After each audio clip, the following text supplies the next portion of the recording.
여러분은 쇼핑할 때 혹은 물건을 구입하실 때 어떻게 하십니까? 예전에는 직접 마트에 가서 눈으로 보고 상품을 구매하는 일이 많았는데요. 요즘은 인터넷으로 그냥 스마트폰으로 이렇게 물건을 검색해서 구입하시는 분들도 아마 많으실 것입니다.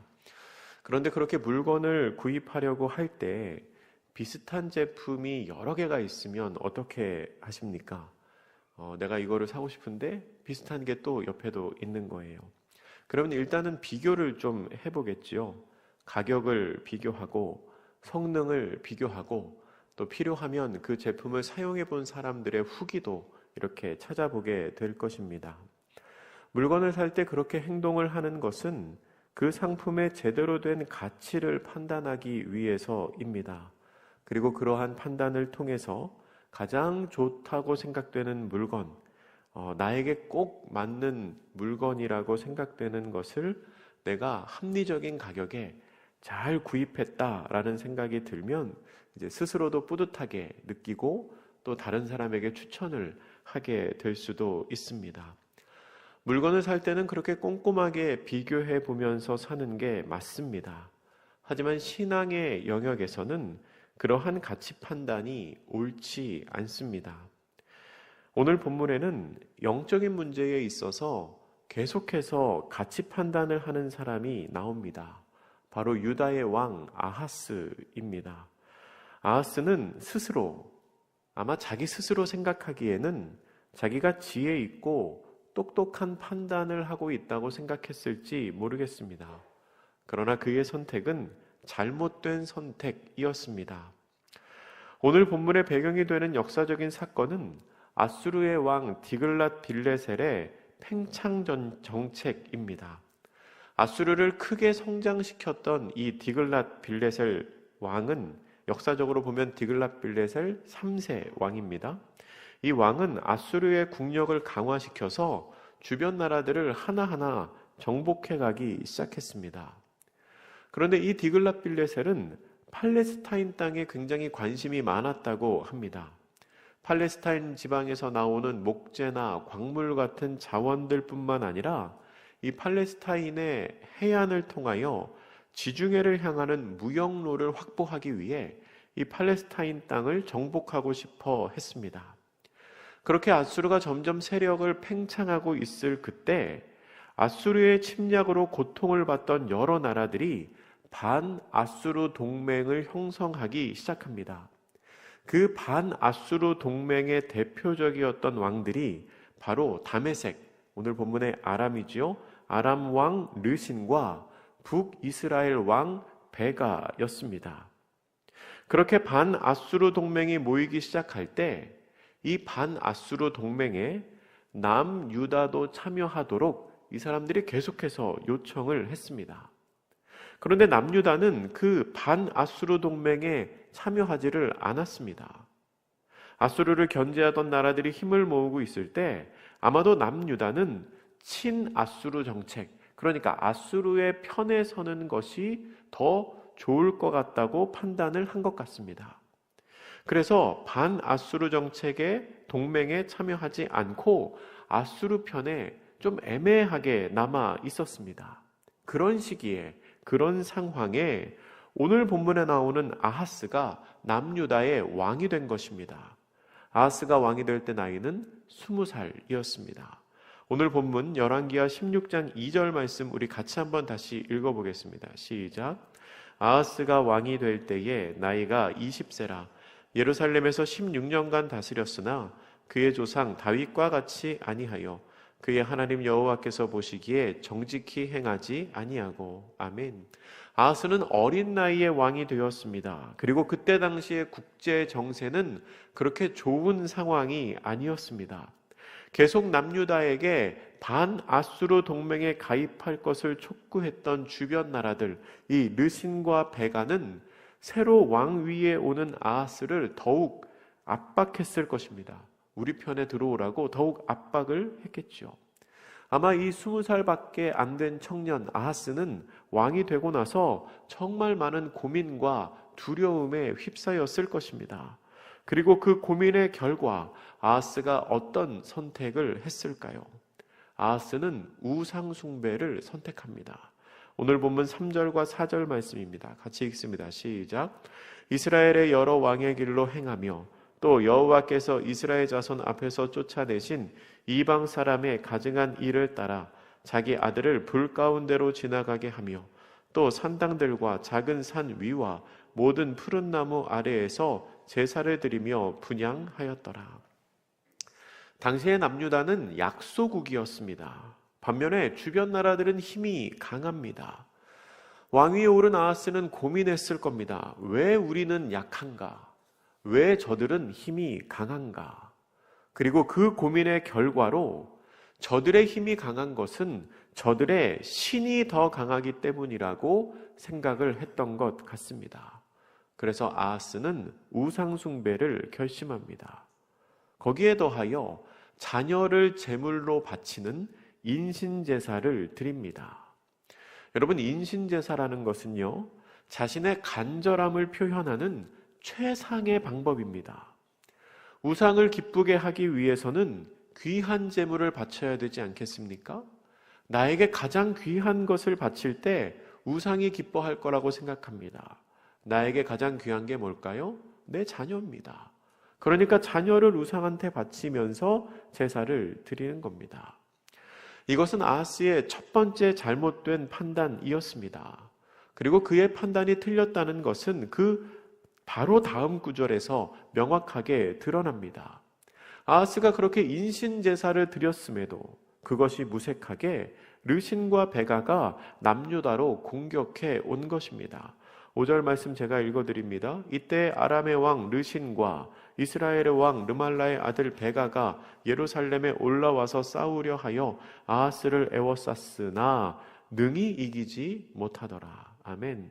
아람 왕 르신과 북이스라엘의 왕 베가가 아하스를 치기 위해서 예루살렘에 올라왔습니다. 그런데 싸움에서 이기지는 못합니다. 전투가 계속되고 있었습니다. 그런데 이 상황에서 아하스는 두 번째로 잘못된 가치 판단을 합니다. 근데 그 내용을 보기 전에 우리가 먼저 봐야 될 게 있는데요. 아하스가 겪을 이 상황, 그러니까 르신과 베가가 쳐들어와서 전쟁을 하게 되는 이 상황을 이미 예언한 사람이 있습니다. 바로 이사야 선지자입니다. 이사야 선지자는 르신과 베가가 너를 치러 오겠지만 그러나 그들이 너를 이기지 못한다고 이미 예언을 했습니다. 하나님의 뜻을 전했습니다. 우리 같이 한번 찾아보겠습니다. 이사야서 7장입니다. 성경을 뒤로 조금 넘기셔서 예언서의 가장 처음에 나오는 이사야 7장을 보시면 975쪽에 있습니다. 7장 1절에 이렇게 되어 있지요. 우시아의 손자 요담의 아들 유다의 아하스 왕 때에 아람의 르신 왕과 르말리아의 아들 이스라엘 왕 베가 왕이 올라와서 예루살렘을 쳤으나 능히 이기지 못하니라. 우리가 조금 전에 읽은 내용이지요.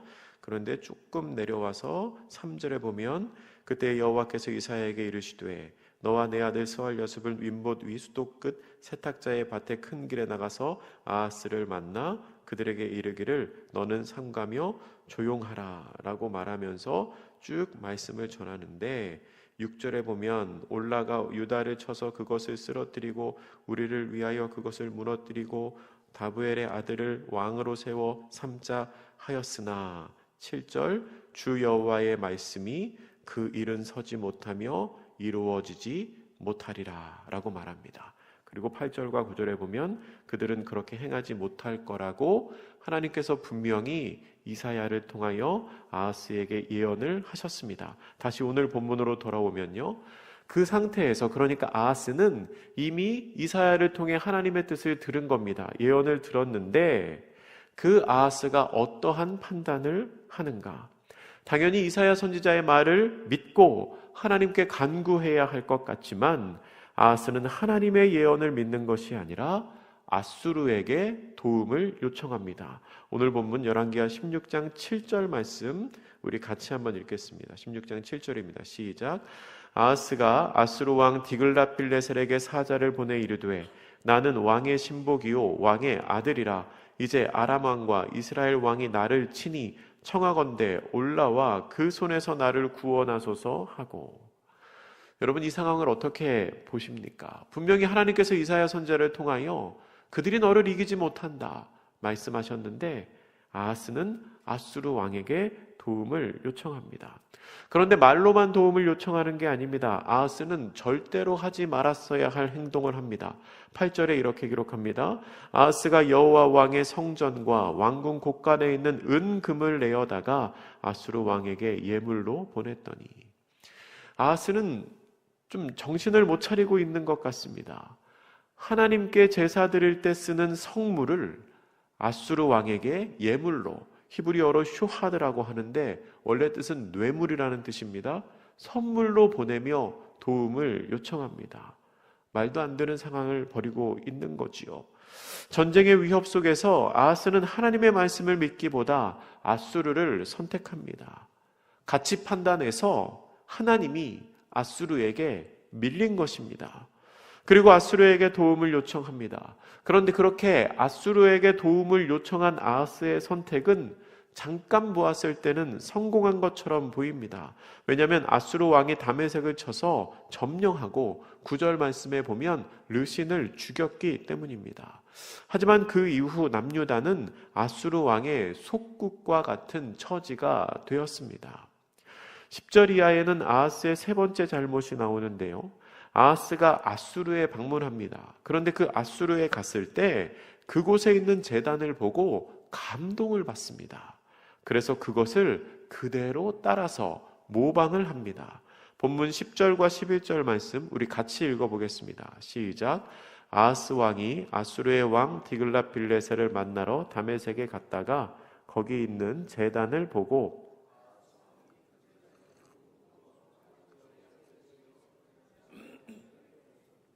아하스 왕이 다메섹에서 돌아오기 전에 제사장 우리야가 아하스 왕이 다메섹에서 보낸 대로 모두 행하여 제사장 우리야가 제단을 만든지라. 아수르에 가서 보니까 그 제단이 너무 화려하고 좋은 겁니다.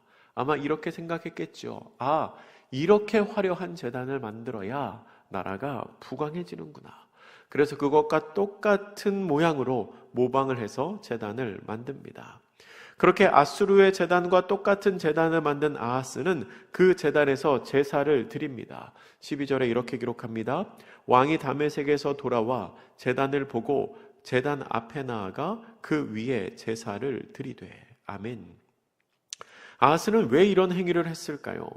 크고 화려한 제단이 부러워서 그랬을까요? 아니면 아수르의 강대한 힘이 그 제단에서 나온다고 생각해서 그렇게 했을까요? 어떠한 생각이었든 아하스의 판단은 이번에도 잘못된 것이었습니다. 14절에 보면 아하스는 놋 제단을 다른 곳으로 옮깁니다. 그리고 18절에 보면 성전의 구조도 바꿉니다.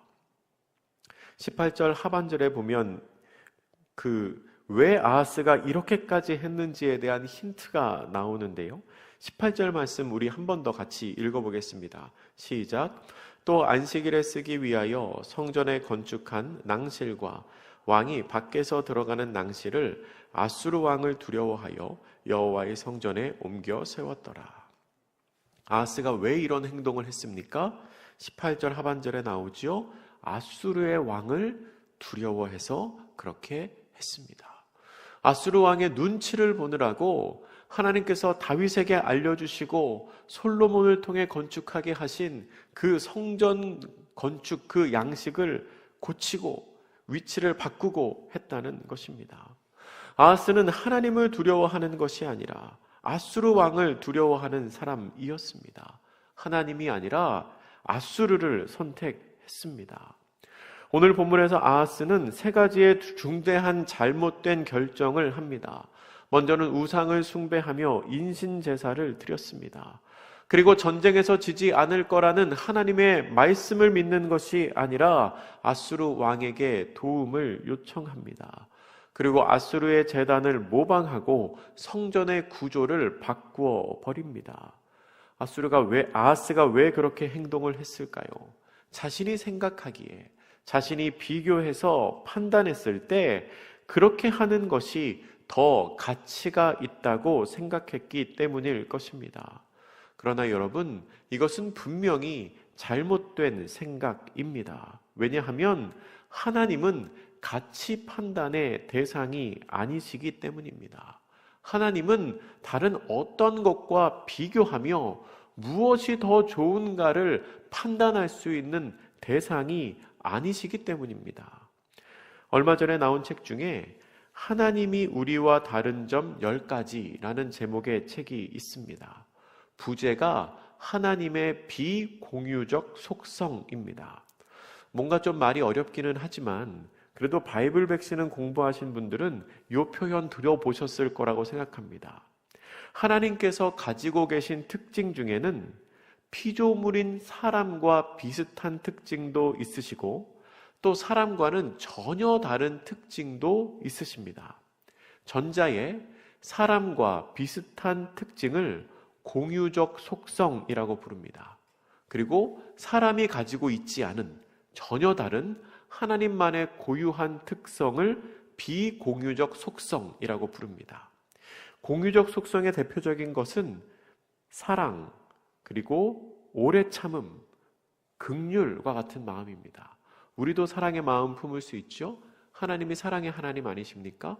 그러니까 하나님과 피조물이 동시에 가지고 있는 특성이라는 거죠. 그런데 하나님께서만 가지고 계신 특성이 있습니다. 이 비공유적 속성이라고 부르는 것들에는 무엇이 있는가? 그것을 책에서 이렇게 설명합니다. 무한하심, 한계가 없으신 하나님이라는 뜻입니다. 스스로 계심, 무한한 창조의 하나님이십니다. 영원하심, 무한한 시간 속에 계신 하나님이십니다. 불변하심, 영원히 변하지 않으신 하나님이십니다. 전지전능하심, 무한한 지식과 무한한 능력을 가지고 계신 분이 하나님이십니다. 하나님은 이 외에도 많은 비공유적 속성을 가지고 계십니다. 여러분, 하나님께서 이런 분이라는 말을 들었을 때 여러분의 마음속에 어떤 생각이 드십니까? 가슴이 벅차오르고 그 위대하신 하나님을 찬양하고자 하는 마음이 생기시지 않습니까? 여러분, 이 놀라우신 하나님을 우리가 감히 무엇과 비교를 할 수 있을까요? 우리는 그 무엇과도 이 놀라우신 하나님을 비교할 수 없습니다. 여러분, 하나님은 가치 판단의 대상이 아닙니다. 우리는 그 누구도, 그 어떤 것도 하나님과 비교해서는 안 됩니다. 이 세상의 그 어떤 것도 하나님과 비교할 만한 대상이 없기 때문입니다. 때로는 우리의 눈과 귀를 현혹해서 하나님보다 더 좋은 것 같고, 하나님보다 나에게 더 도움을 줄 수 있을 것 같고, 하나님보다 나에게 더 필요할 것처럼 보이며 우리를 유혹하는 것들이 있습니다.